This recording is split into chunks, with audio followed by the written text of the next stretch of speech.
everybody. I'm Will. And I'm Kristin. And this is So I'm Watching This Show, your new favorite pop culture YouTube channel where we talk about movies, TV, music, and more. And as always, this is a spoiler show, so you have been warned. On today's episode, we are going to have a conversation about the new movie, sequel, follow-up, culmination, Wicked, for good. And bad. You're the only friend I ever had. Because I knew you. And I've had so many friends. I have been changed for good. But only one that mattered.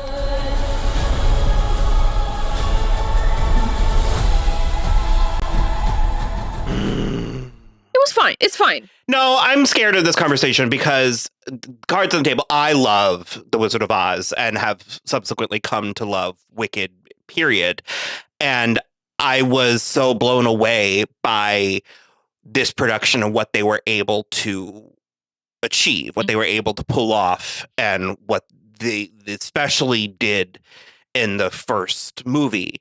And nothing can take that away, up to and including the fact that I thought this movie was bad. I didn't like this movie. I am coming from a place of love. I'm not here to take anything away from anybody. We actually got to see this with a pretty large audience of young women. A lot of kids, too. Yeah. There were a lot of kids in there. So, Youths. like, the gasping was... It made my heart flutter. Yes, it was very sweet. It was one of the things that I'm like, for the people who love it, I am so here for you. And I don't think it's bad. I mean, I said it's bad. Where I'm struggling. It's not a good movie. That doesn't mean it's not fun, that it can't be fun or entertaining. The problem, where I'm struggling is I just can see where the conversation's going to go. And the things that I'm going to cite as evidence for not liking or understanding it is the point. And so I can anticipate, especially if someone's watching this with the like mindset of counterpointing, I'm going to be right into their trap. Like, I'm going to be like, I thought the wizard was bad. I think he was a bad guy. I don't like. Oh, okay. Like he wasn't even a good bad guy. We'll get into it. We'll get into it. But I just, the things that I'm going to sort of complain about, I can hear someone saying, yeah, that's the point. And I'm like, that doesn't mean that I think it worked, even though I understood what it was trying to say or what it was trying to elicit from me. Yeah. Well, to your point about the wizard, I actually also don't think Madame Morrible is a very good bad guy. Who's the bad guy? I don't know. She's Madame Morrible's the villain. She's supposed because to be she's the bad puppeteering the wizard. Yeah. He's just a useful idiot. I have a feeling that the bad guy was inside us all along. And it's like, so the people are the bad guy? They're certainly stupid. Which very prone to propaganda. There are a handful of elephants in the room that we may or may not get to, but that's one of them. Is I am to hear I'm drowned. I'm dead. I have drowned from the rhetoric in our real everyday life, and it's somehow bigger and dumber and stupider than you can ever imagine, and we're still doing it. Every so day, then though. Having to go watch this movie and be like, yeah, them's the breaks. Like, when it's like that's the way the cookie crumbles. Yeah, when it's like so heavy-handed too. It's like it's not subtle. And I know it's the point. Like, I understand that, but it's like the way that I really wanted to give you a chance because you were like, that was great when it was over. I cannot claim you got what you wanted. I was entertained. I was perfectly entertained. The sets were big and bombastic. Yeah. The costumes were beautiful. Even though she wore that stupid purple gown. Too many times. Beautiful gown. Beautiful. She wore it in 3 separate set pieces. Yeah.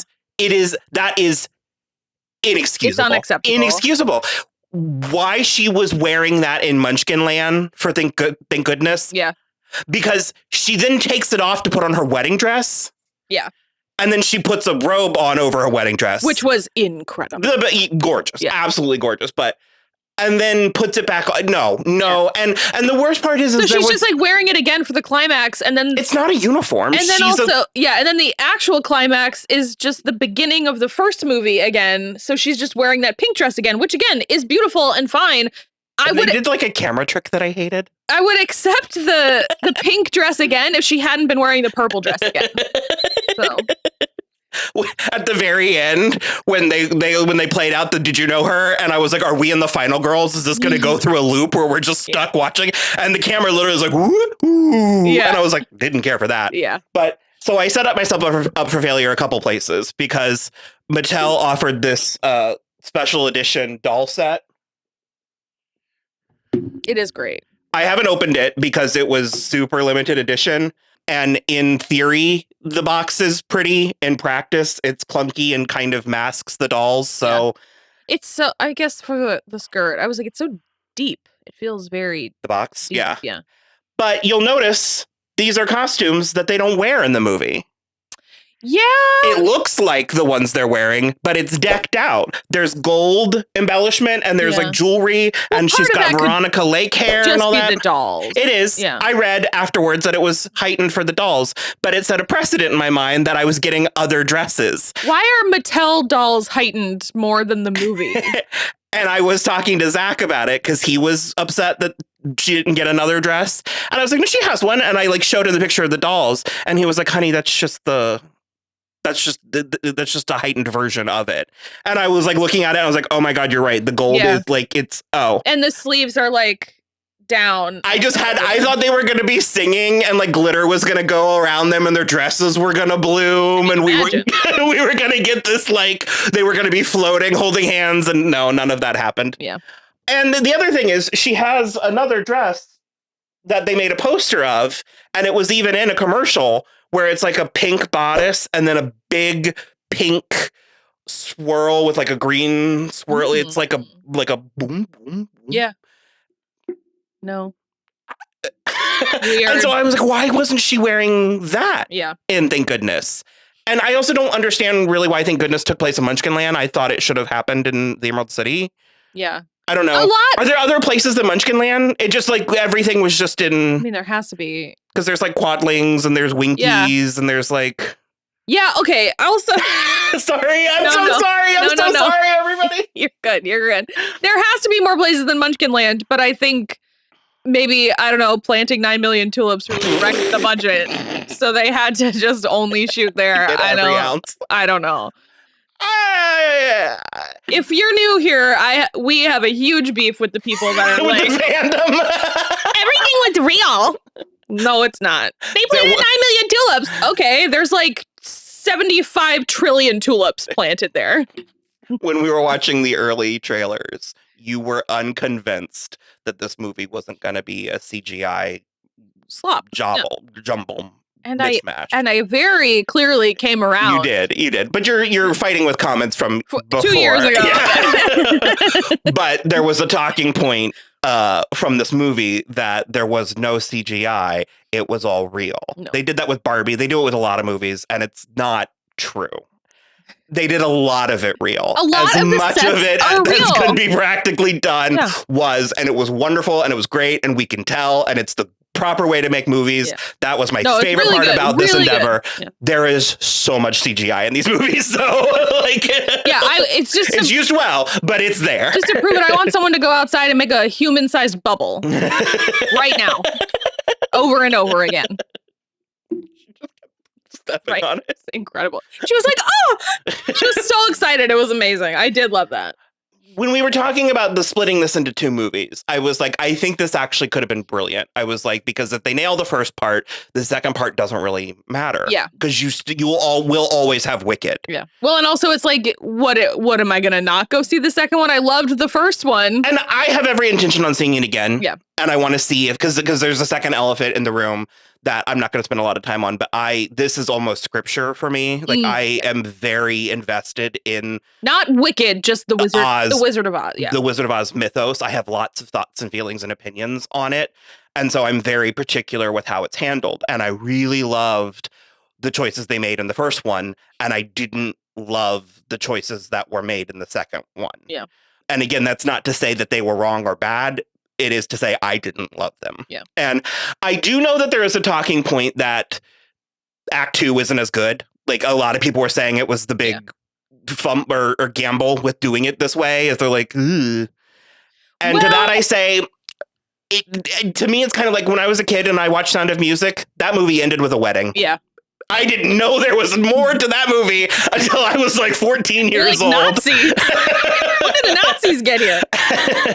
No, I totally get what you mean. And in addition to that, I think there wasn't really another way to do it unless it was like a mini series or something. Because for my money, it's sort of like you can't really put all of the scenes in a box and shake it up and put them in a different order. Like it has to happen in the order that it happens in. And I was much more aware of the source, the fact that it was a play with this movie. Yeah, a play based on a, in my opinion, not very good book. And so the biggest issue for me is not even that like all of the powerhouse songs are in the first part. The issue for me is that if we had condensed it into one movie, we already in this second part had a real issue with everything happening at such a breakneck pace. Because when I was looking at the synopsis for the book, and obviously no stage play is different than the book, and I remember almost nothing about even reading the book besides hating the religion aspect of it. Because Nessa Rose is like a fundamentalist. Yeah. There is a point in this movie where I think you said it yesterday, it's like they cannot get to the end fast enough. It's like we reach a point and it's like, that's it. It felt so rushed, the rest of the story. And that was really weird to me. So my concern then about having it be one movie is the whole thing would have felt like that. How do you adapt this and not have Defying Gravity be the end, the finale? Yeah. Like, it's such a wallop in so many different ways that I'm like, how is there a discussion? Well, like, how are we debating what's happening? Yeah. When we ended that way. Like, Glinda stood there. And again, I understand the position she's in. Of course. And the only way that this movie works, in my opinion, is because of these artists willing it to happen. To be. Like Ariana largely, I think Glinda carries this movie more. I think the first movie was more about Elphaba and the second movie was more about Glinda. And I think that that's right. I think that that's fine. Glinda's the one that's sacrificing the most. Mm-hmm. But there was a quality, I talked about it a little bit when we were talking about the first part, where I was like, there's an ambiguity to the timeline and like their ages and stuff, where it's like, and it worked a little bit better on stage, where it's like there's productions of this where they're played like children. Sure. Like they're almost played like it's in like middle school. Yeah. And the movie took it in a slightly more like prep school, college like thing. But it's like there's a naivety in this movie that does not suit the trials and tribulations they went through in the first one. Right. In a way that it muddles it. Mm-hmm. There's several tonal shifts. You want to talk about my favorite one? Is it when they crucify Fiyero? No, that is tough though. It's even okay. I'm gonna invoke something like I'm about to call something more terrible than the crucifixion. Because it also is like up against a fence post in a field, so it felt very like a Matthew Shepard kind of thing, and it really hurt my feelings. That is not what I was going to talk about, though. I was going to talk about the very end when we've wrapped back to the beginning of the first movie and we're in Munchkin Land. They're singing No One Mourns the Wicked, everything, blah, blah, blah. And then Glinda, it's when it does that camera thing you hated. And then we come back and she's like, actually, I want to say something. And she's like, peace and unity and I love everybody and people are different and it's fine. And she like welcomes all the animals back into Oz. And she's like, please speak to the animals. And then we like basically smash cut from that to, I don't know, 15 feet away where the effigy of Elphaba is still burning in the town square of Munchkin Land. And I was like, what the actual shit is happening? Glinda's been prattling on for hours, you know. Fire hazard. I mean, I was like, that was, and to be fair, it was all the way at the end, but that was the moment where I was like, what is this? God's creature. What just happened? Again, I have so much love and appreciation and fondness for this. I want to see it again. I hope I'll feel differently. I I hated the Dorothy and Friends stuff. Yeah, I also found it we like never even see Dorothy's face. And I know it works that way in the stage show. Oh, does it? Everyone Okay, that's fine. adamant. Everyone is adamant that it has to be that way. I disagree. I mean, there was a godforsaken trailer for a live action Moana movie 3 days ago. Like, we're living in a world of unnecessary reboots, remakes, all that stuff. Something like The Wizard of Oz is such hollowed ground. And then to have the first Wicked have handled the material so well, part of me is like, go for it. Yeah. Part of me is like, you know what? Let's go ahead. Yeah. Let's just do it. And it's different enough that it's worth doing. But it's like, I feel like in order, because I understand how it works that way for the stage show, that it's like, to my understanding, she's always just like leaving. Mm. And I think you see like her shadow, but it's like, well, and there is a girl in this. And that was something that I really liked from Ariana's performance, especially at the end, where she literally was like, it's always something with that girl. We were like, so funny, but and it's I like that, but it's also like, that's the only time that she really did anything like that. But it's also like, that joke was funny and a highlight as far as jokes go of the movie. But it's like, to her knowledge, Nessa Rose and Elphaba are dead. Yeah. Yeah. Like, dead. Yeah. And in order for it to work, I needed to see it. And it's like what on earth possessed Glinda, the Glinda that we know, to give Dorothy the shoes? And there's like a throwaway line where she was like, oh, I was trying to keep the peace. But I'm like, I needed to see what happened. Yeah, because that was... I saw in the trailer the shots of them like fighting, which was good because it mimicked the scene of them fencing from sure, the first What one. Is This Feeling? Yeah. But I just assumed that the Munchkins were there. Like, I assumed they were having to perform for the audience. No, they just had a bitch fight. I kind of hated it. Well, especially because... I mean, I get it.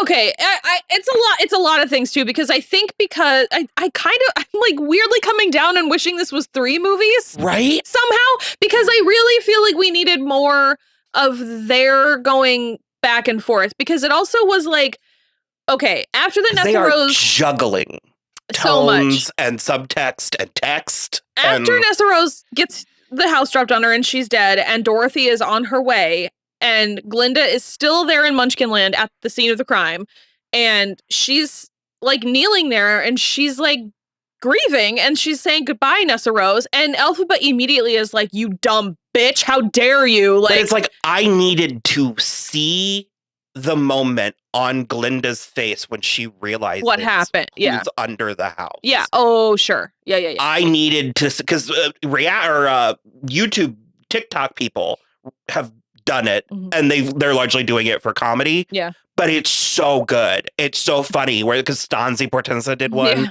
and then there's a Yoshidi, I think her name. There's a couple that are brilliant, and it's like Glinda's there, like trying to do her like normal PR stuff, and then she like looks and she's like, yeah, and it's like I needed to see that in order for that stuff to land, because it's so heavy and so intense. Nessa Rose's and Boq's story. Okay, I can't.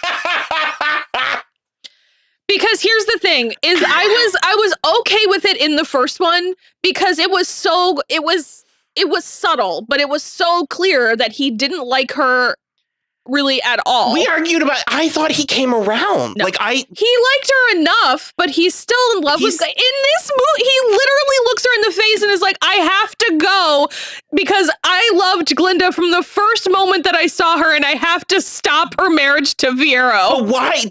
Why on earth? Like, I hated that. You don't know Glinda. No. Like, I mean, I guess you do, because that's another thing, is like, are these people friends or not? Like, is this like a close-knit friend group? In the book, yes. Yeah. They are.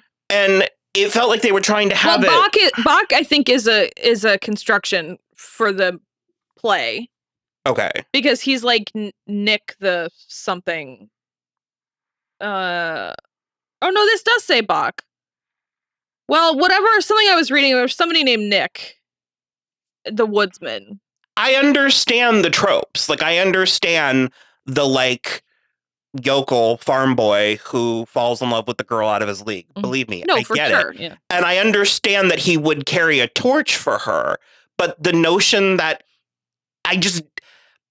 I thought he had a breakthrough at the Ozdust ball. Where, Okay. like when he like looks at Glinda and sees her dancing with Fiyero and then looks at Nessa Rose and does the "'cause I think you're beautiful." I thought that was genuinely a moment of him being like, you know what? I thought that was him coming down to earth. No, he's a fuckboy. Yeah. Because he also like Well, now he's an incel. and now he's super gross. I hated that. And are we just done with him? Like the last we saw him, he was Evil Dies Tonight, like really charging off. They were trying to get out of the Emerald City for like 10 hours. They were just out there like having like a riot mosh pit. Yeah, Like, wait, well, they have to follow the yellow brick road well, from the Glinda's center hoofing it. on that horse. could have never predicted that it was was her. Glinda. Yeah. I thought it was Fiyero. Same. And did you? Okay. Yeah, in the trailer, in the first movie, when we see the person riding the horse. Oh, sure. Yeah. Mhm. I just thought it was Fiyero. Either I don't know. Well, by that point, I'm afraid he's already been turned to burlap. To Ryan Reynolds. It did look kind of like Ryan Reynolds, didn't it? I have concerns about his burlapiness. Burlapiness. It's burlapiness. Sexual concerns. You've just secured the title of this episode. The burlapiness of Fiyero. At the very least, it's going to cause an infection. I just think it's not going to feel good at all. And the thing is like, and we're not even doing too much taking it to this place because the movie goes there. I was gonna say, I wouldn't have given it 2 seconds of thought except for they fully have sex in this movie. That was one of my favorite. No, it was amazing. Loved it. It was I loved truly more movies need to do that. Yeah. We have let Disney and the MCU sanitize and puritanical. China, apparently. Yeah. Okay, here is the thing. My favorite part of watching this movie is when they are post-coital in Elphaba's little boss-ass tree lair. It cuts to them and Fiyero is shirtless and Jonathan Bailey has chest hair and the entire theater erupted in a woo! Like we were on the set of Saved by the Bell and it was transcendent. It was so good. That was maybe when my he favorite goes part. to take the jacket off. There was just like Yeah. 12-year-old girls swooning. I loved it. And her like cami, her like knit. Yeah. Like, And she was wearing shorts. Yeah, it was like lingerie. Yeah. I love it. I will say I kind of don't care how bad I thought this movie was because it gave a generation that. Absolutely. Because And that's what I was trying to is like Yeah. I knew I was gonna come in and like really kind of like shit all over it. Mhm. And I didn't know how to be like, but I still love it. Like I still want it. And if you love it, I love that. Cling to it. Yeah. Hold on. You're not gonna get it again for a long time. Yeah, because what's You know what I the mean? last thing that we even saw that was like accessible to kids that did this was like Cinderella with Richard Madden's Wonder Woman. Wonder Woman. Wonder sure. Woman was sexy.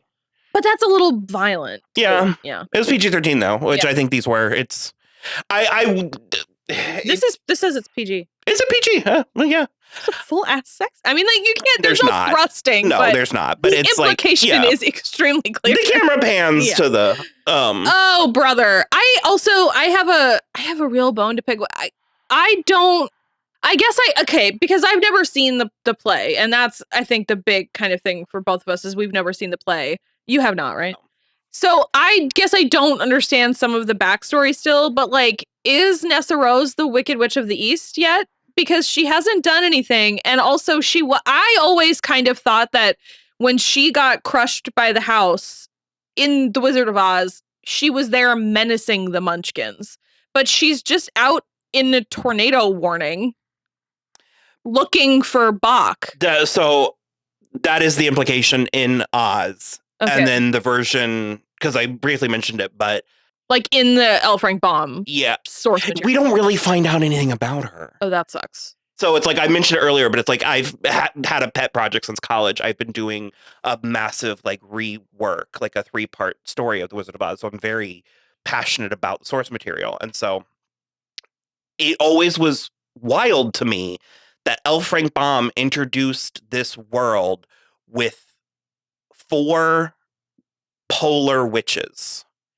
And by the end of the first book, all of them but Glinda are dead and they're never spoken of again. Yeah, that doesn't work. Because there's another good witch who's in, Glinda is only in the end of The Wizard of Oz. Okay. There's a separate good witch who's unnamed At the beginning. at the beginning with the Munchkins. Okay. And so that was sort of the root of my thing, was I was like, well, who are these witches? Yeah. And so I was like writing a story about like who the 4 witches were.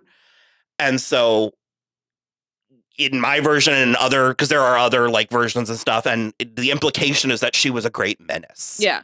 Well, because she's like the mayor of Munchkin, or the governor of Munchkinland. So In this version, I don't even know if that's true in the play.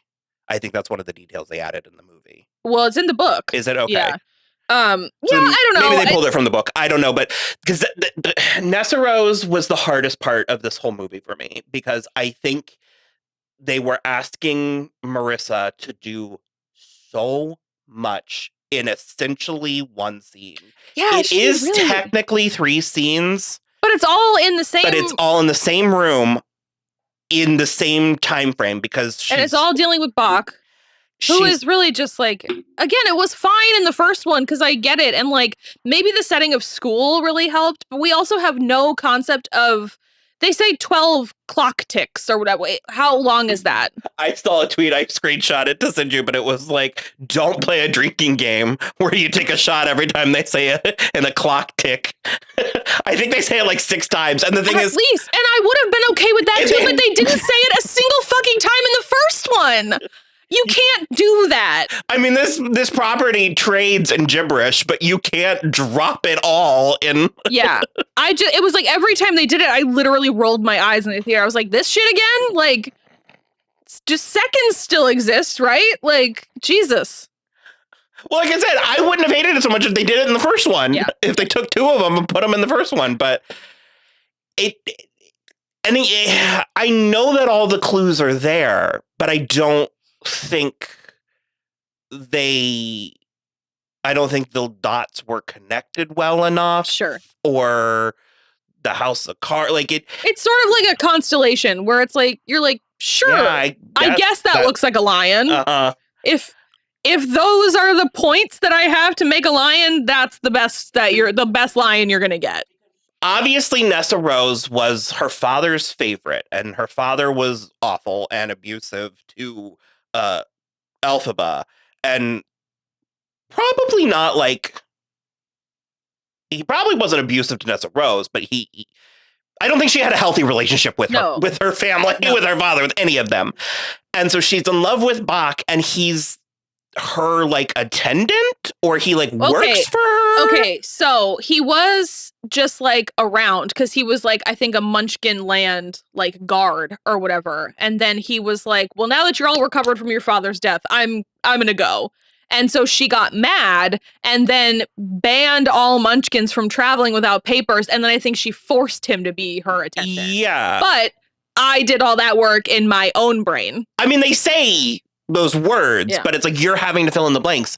And also, that doesn't suit what they're doing with the Wizard and Madame Morrible, because it's like the Munchkins being banned from traveling has nothing to do with fascism. Or it has a lot to do with fascism, but it's like she's not in cahoots with them. She's not doing it as Correct, part yeah. of their plan. She should, like, it's circumstantial well, in fascism. that sense, it's just like, no, for sure. It's like she banned all the Munchkins from traveling so that she could keep Boq there. Yeah. And so I'm like, well, then this is a completely other thing. Yeah. And so then he's upset, understandably so. Mhm. And then Elphaba comes to visit, and Nessa Rose is mad at her for being radical. Yeah. And then Elphaba performs magic so that she can fly. Yeah. Which, again, I know in the stage show, it's so that she can walk. And I understood, we talked about this a little bit, but I will say it. Yeah. They changed it from a place of ableism because to try to avoid ableism. Yeah. But it then just is kind of like, oh. I also just didn't like the way that the whole thing was framed, because when the spell starts, she's like crying and going, my feet feel like they're on fire. And then it's the next camera cut. She's like, woo, just like floating in the air. And again, like, whatever. But that's when Boq storms in and is like, I gotta go wreck a wedding for this girl who literally doesn't know my two name. of my best friends from college who doesn't know my name. She called him Bick the whole first movie. And so so it like Nessa Rose goes back down into her chair, and then she decides to do a spell, even though she can't read the Grimoire either. And Elphaba, I know people are reading this Grimoire left and right. And Elphaba's like, you're pronouncing everything wrong. And so she basically, because Boq doesn't have a heart or whatever, she's going to make him not have a heart or something like that. And so she inadvertently, and because then Elphaba's trying to like fix it, he is inadvertently turned into the Tin Man, which again is fine. I don't hate. I think there needed to be a precedent for it. Like, Yeah. I think we needed, because it felt reverse engineered in such a way that I was Yeah. like, oh, okay, we Because had to it's like- shoehorn the Tin Man in. It's like in my head, I'm like, okay, sure, a spurned, although he's not spurned, she's spurned, but the spurned lover taking the heart and turning to tin, you know, the man that she likes, I'm fine with that. Like, that works in my mind. But the Scarecrow one really didn't, because she just did a spell so that he would. So that he'll never die ever. Yeah, which, what the fuck, in the first place? And in the second place, Scarecrow was the only thing to do? It didn't work for me. I don't know. It's really. And the worst part is because Boq, Tin Man, comes barreling out from behind the door. Yeah. And like the theater laughed. It was like funny. Yeah, it like was a played. little, well, because he's like stumbling. It's like really a little bit funny. But I'm like, but the music is very like dun, Dun, dun, yeah. and it. And I do want to say too about the Scarecrow, because obviously it's still Jonathan Bailey under the burlap makeup. He's handsome. It's fine, whatever. In addition to the burlapiness, they have this call and response from earlier where he's like, "You're beautiful," and she's like, "You don't need to lie." And he says, "I'm not lying. I'm just looking at you with different eyes, or from a different way, or something like that." Or something. And so when he comes back to find her, and he's burlap, like a scarecrow, and she's like, "You're beautiful," and they do the same thing again. And I was like, okay, again, yes, that is still Jonathan Bailey's face, but there is a difference between Cynthia Erivo's beautiful human face that just happens to be green, and this monstrosity that is the texture of burlap forever. I'm sorry. The hair. And the hair, yeah. I mean, it's fine. It's fine. I feel like I'm doing too much. I feel like this is going to be worse. The comments are going to be worse than our Joker. I don't think so. I think, I don't know. Because again, the last thing I want to do, like, I don't want the takeaway to be that I didn't like this. No, it was great. Well, it was so entertaining. I just feel like I get stuck in this, like, I still loved the platitude thing. experience. Yeah. And I cherish it, and I will watch the first one so many times. Yeah. I'll watch this one again. Sure. Because that's another thing. I don't think the music's good. What was wonderful? I thought, I mean, it's the most like boisterous song. Yeah, but it took forever. But also, are we friends or enemies or what? What is happening? Because you don't get to send the National Guard after her screaming, "Kill her!" and then have like a vaudeville song and dance. Yeah. Like about how people can have differences of opinion. And like, so is he kidnapping animals or not? Because she finds them all in that room off the throne room in cages, and he's like, "Oh yeah, oops. Before you jumped in, he conclude like what was no, because his thing was some animals are dangerous, or some animals are not safe, or something like that. And I was like, where are the safe animals? Because you've got two of everything back here. There was like, and also I said You're like the sugar glider right here that can play the drums. It's dangerous. Please. But I said it while we were in there too. And I was like, also, I am having like a real crisis about what is the climate of Oz because there are like Serengeti animals in there. To which I said there's a jungle. I There's know, a it's forest, there's a fine. jungle, there's plains, there's a desert. That was one of my favorite parts. Apparently, Dulcibert is a Kaleida. Oh yeah, you were very excited about her stripies. I like looked at they don't say it. I like Googled it to see if it was explicitly mentioned, and they don't say it. And I think it was a nod for someone who like knows the source material. But Kaleidas are in the book. Oh, okay. And they're in the Wiz, but they're different in the Wiz. But they're basically bears with tiger heads. Cute. They're not. Oh well, They Dulcibert are. is cute. They are terrifying. Oh. But the way that she had stripes, it looked like tiger stripes a little bit. And so I assumed that was a nod.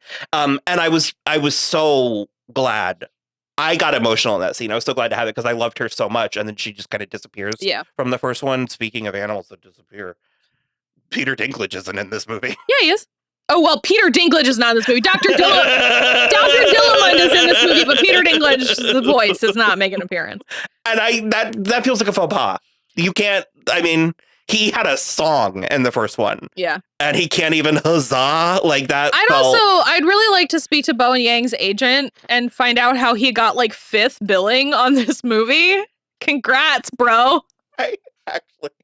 I love him so much. I love Bowen Yang. That's a hot take. People don't like him? People don't like him. I love Bowen Yang. I don't know how to say what I want to say without it sounding. I love Bowen Yang. Yeah. I think he's so funny, and I think it's great. And that was not necessary. That wasn't supposed to be shade. I just like that's good work, good agent work. Because he and the other one, the Bronwyn. girl, they have like 2 scenes in this, but they're there. But that's it. Yeah, we did get Miss Cottle. We got Kayla Settle back. Yep. For one shot in the wedding. Yeah, just kind of a mess. We gonna talk about Michelle Yeoh? Not very good. Beautiful gowns. Beautiful gowns. Beautiful. Especially the one when she was summoning the tornado with the like ombre. Only the very end of the sleeves was like ombre. It was very cool. I love Michelle Yeoh. And I actually borderline love her in the first movie. Yeah. Because people were really critical because she can't sing. And I was sort of I'm of two minds. On one hand, just find someone who can and dub it. Sure. But also on the other hand, it's okay, so what? Yeah. So she's talk singing, like whatever.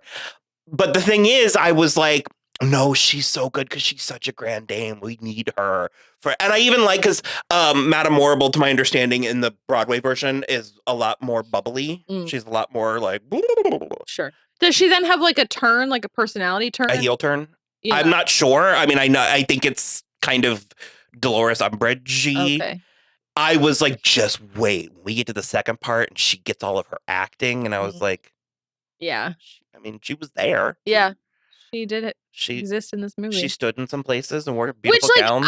I honestly am not even. Her hair was cool. I don't know if I even can blame it on Michelle Yeoh. I just feel like maybe her stuff in the second one wasn't very good. Because that ultimately, I was like, so what is the conflict? Like, who is the villain and what are they trying to accomplish? Yeah. Because like I said, in the beginning of our conversation, it's like she's puppeteering the wizard. To what end? To do what? Just to control the people? Just by feeding them? Is this the Hunger Games? Bread and circuses? Yeah, like, I mean, it's keeping them entertained. It's one of those things because Elphaba does make the point to Glinda where she's like, you have to let this happen. I have to be wicked so that you can be good, like for the people. And I wish I felt that. Yeah, because again, it was very rushed. Like the plot part of this was very rushed. Well, and like Ariana and Cynthia's devotion to each other. What did I say, Cynthia? Cynthia. Cynthia's devotion to each other sold it in the moment. Yeah. But you think back about it and you're like, but that doesn't actually like the only reason that like people are dying. Yeah. You know what I mean? Like, and the only reason that has to happen by that point is because Madame Morrible has done so much stuff to make her seem evil. But it's like, yeah, it just like, it doesn't totally.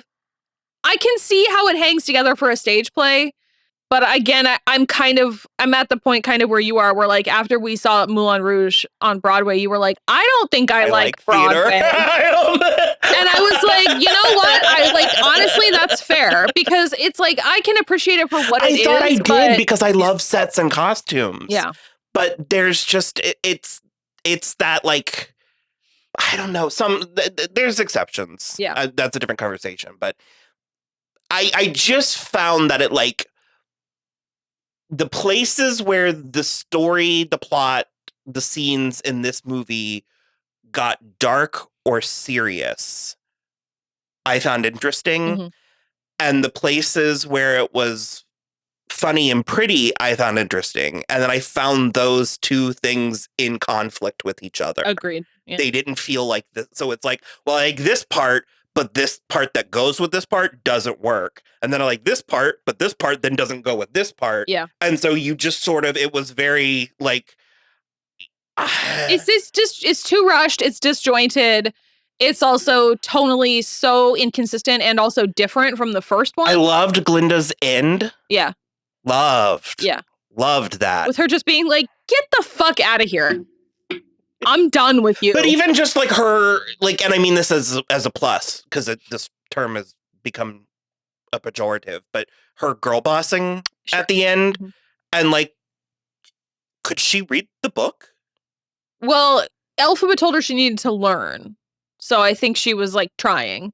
Because I was waiting. Yeah. The whole first movie, I was waiting for her to actually be magic, and just a little bit, Yeah. or just because there was like 2 or 3 flourishes, especially toss Yeah. with her hair, where she would flip her hair or something, and there was a little like flute, like a, Mm. and it was almost just like, it was a little bit like magic, and I was like, she's going to have this like poof at the end, and I kept waiting for it, and then it kind of happened, but not how I thought it was going to, and also maybe that's not from the source material. Yeah, I don't know.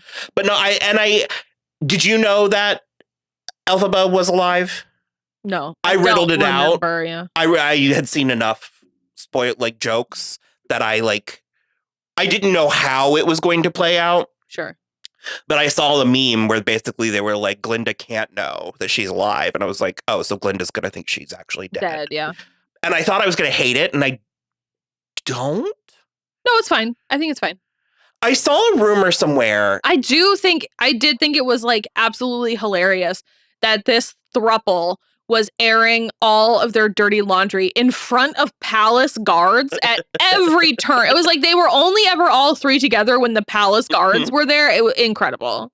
I had saw a rumor that Universal obviously wanted to keep this going, and that they were interested in maybe moving forward either with Wizard of Oz books or Gregory Maguire adaptations. I'm glad we kept talking a little bit. We're winding down, but it breaks. And that Ariana, the rumor that I read, who knows in this day and age, was that Ariana was even on board. Yeah. Like to be Glinda in future projects.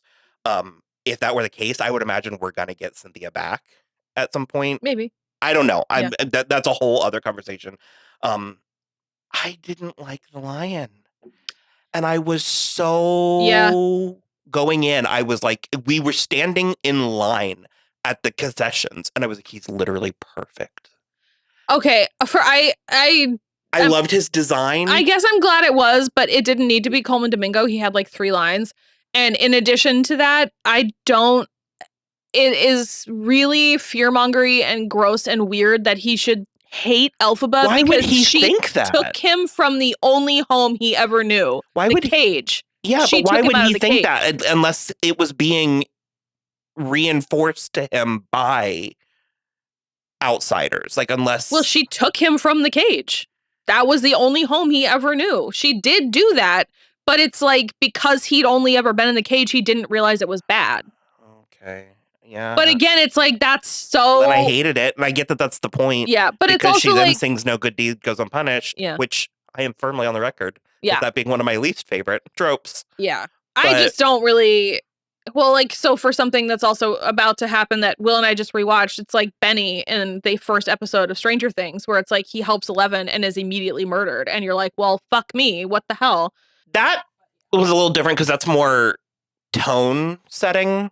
That's like I mean, yes, establishing obviously, the world. but I don't know. But my point is like none of the Dorothy and the three, they did not. and I'm like, if we're going to do this, then I needed to have spent way more time with him. Yeah. Then we Also- actually needed to go down the Olympic Road with them. And Also, like, was it Fiyero with her? yeah. That's it. It didn't. Nothing took enough time. Because that was the thing that I said last night. I was like, Boq is turned into the Tin Man, and then it seems like it's like the next day. He's like, I want to kill the bitch, and he's like, let's go right now. And I'm okay, because the original movie, which I know this is not that, but the original movie makes it seem like he's been out there for years. Like the Tin Man woodsman has been out there for years. And the same with the Scarecrow. And this is like they can all remember their previous life, which just like our Boq. We're like 48 hours tops. Like our Boq and Fiyero just talking about their weird intertwined love rhombus in front of little girl Dorothy, like the whole way to the castle. What the fuck is happening? I don't. It's very weird. I'm really sorry because, like I said, you were like way more positive when we started. No, it's and like I feel the like more I I've started- soured. No, the more I started thinking about it, I was like, I cannot stress enough how I was entertained the whole time. Didn't feel like 2 hours and 20 minutes. I wasn't mad. That's true. I didn't I get wasn't upset. bored. I was confused, but I wasn't bored. But it's like the more I think about it, I'm like, this plot does not hang together one iota. No. So Where did the monkeys take Madame Morrible? to a cage. Okay. Yeah, that's what Glinda said. She was like, we've got a lot of empty ones now. Did I say that couldn't be or thank goodness couldn't be happier? I think that's my favorite It was good. Yeah. number. Mhm. And I really liked how they did it with time stopping Mm-hmm. while Glinda and that to me is where her arc was the strongest. Yeah. The like there's bridges that you didn't know you crossed until you crossed them. Yeah. And there's things that you thought would be there that aren't. And like the bittersweetness, she really nailed that. Yeah, she's really good at that. I'm gonna see it again. And like I said, I don't see any reality where this is ever not something that I love or think back on Sure. with fondness. But I didn't love it. Yeah. Medium. Couldn't be happier. Really couldn't be happier. Oh, man. Truly. I guess within reason, let us know what you think. And Oh, I'll fight. we know you'll fight. Kristin's in a place where she's telling people what she thinks now. Yeah. Welcome to the Thunderdome. So yeah, hopefully Stranger Things should be coming. Yep. We're working on Derry, Downton Abbey. Yeah. Like and subscribe and watch this space. Bye.